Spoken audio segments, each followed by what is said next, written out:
Thanks for joining us. You're watching ARIRANG News Break on this Wednesday, July 27th. I'm Hangang in Seoul. We begin at the National Assembly. Korea's Prime Minister delivered an administrative policy speech today to explain the details of a proposed budget supplement, which the government says is critical to get the economy moving again. Political correspondent Kim Young-gil starts us off.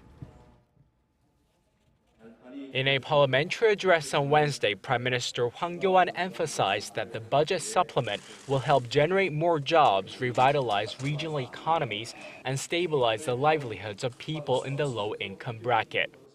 The government and the ruling Saenuri Party are hoping to pass the $9.6 billion budget bill next month, so the funds can be allocated in September before the start of the fourth quarter. The government says the spending package is primarily aimed at mitigating the fallout from its drive to restructure ailing shipbuilding companies. The opposition parties, which have both agreed on the need for the extra funds, now say they may need more time to thoroughly review the proposal. The main opposition Minju Party of Korea said there is no need to rush the deliberations, as it will follow through on its agreement to pass it as promised. The minor opposition People's Party echoed the view, adding that it wants to look deeper into the fragile finances of state-run banks before providing them with support. Prime Minister Hwang has called on all ministries to make the necessary preparations so that the budget can be rolled out as soon as the parliament approves the plan. Kim Young-gil, ARIRANG News. It appears North Korea is trying out new ways now to spread its message to South Korea.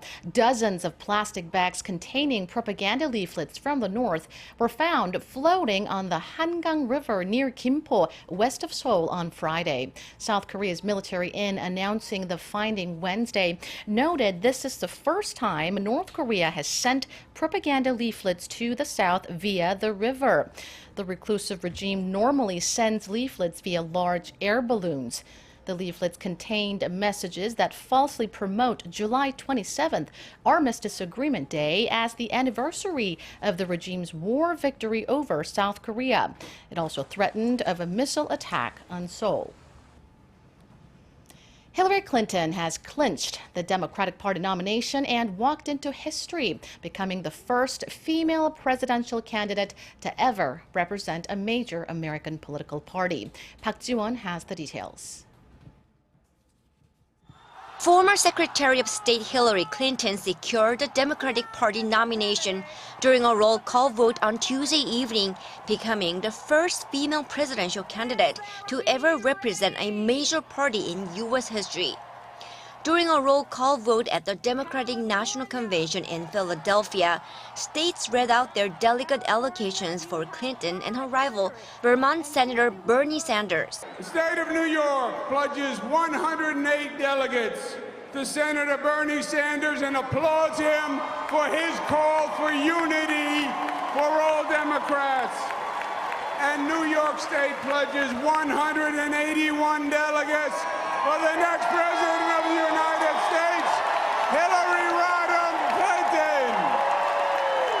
When all was said and done, there were 1,865 votes for Sanders and 2,842 votes for Clinton, well past the required 2,382.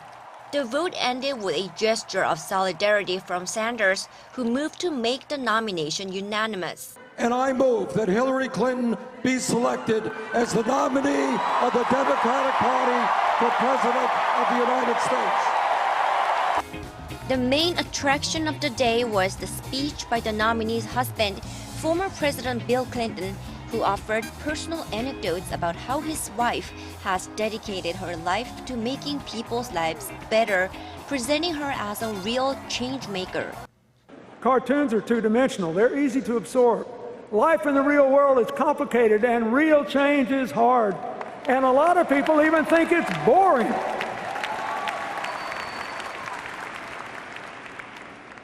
Good for you, because earlier today, you nominated the real one. After the nomination and the speeches, Hillary Clinton also made a brief appearance via video from New York. And I can't believe we just put the biggest crack in that glass ceiling yet. I may become the first woman president, but one of you is next. Thank you all. I can't wait to join you in Philadelphia. Thank you. Clinton is scheduled to give her acceptance speech on Thursday, and then she will turn her attention to campaigning against Republican nominee Donald Trump ahead of Election Day on November 8th. 박지원, 아리랑 뉴스. And now to the latest on the road to Rio. So far, 105 Russian athletes have been banned from competing in the Olympic Games that begin next week. That's over a quarter of the 387-strong Russian delegation that had been picked before the International Olympic Committee on Sunday left it to individual sports governing bodies to make their own decisions on their athletes. Several Russian competitors have been ruled out from swimming, rowing, and canoeing. But the largest ban is in track and field, where all 68 team members were given a blanket ban by the International Athletics Body. Those competing in taekwondo, judo, and cycling have escaped bans, but there could be more to come as several federations, including boxing, fencing, and gymnastics, have yet to make a decision. One of the two assailants who stormed a church in France, killed the priest, and took 4 hostages has been identified. A French prosecutor said the man, 19-year-old Adel Kermish, had previously been put under electronic surveillance. The attack, which took place Tuesday in Normandy, also left 3 others injured, including one in critical condition. Police shot and killed both attackers as they emerged from the building. The ISIS-linked Amaq news agency claimed the attackers as 2 of its soldiers, but a direct tie to the terror group is yet to be confirmed. President François Hollande called the attack a desecration of French democracy and vowed to defeat terrorism. France was already under high alert after the Nice attack 2 weeks ago that left 84 dead and prompted the country to extend its state of emergency.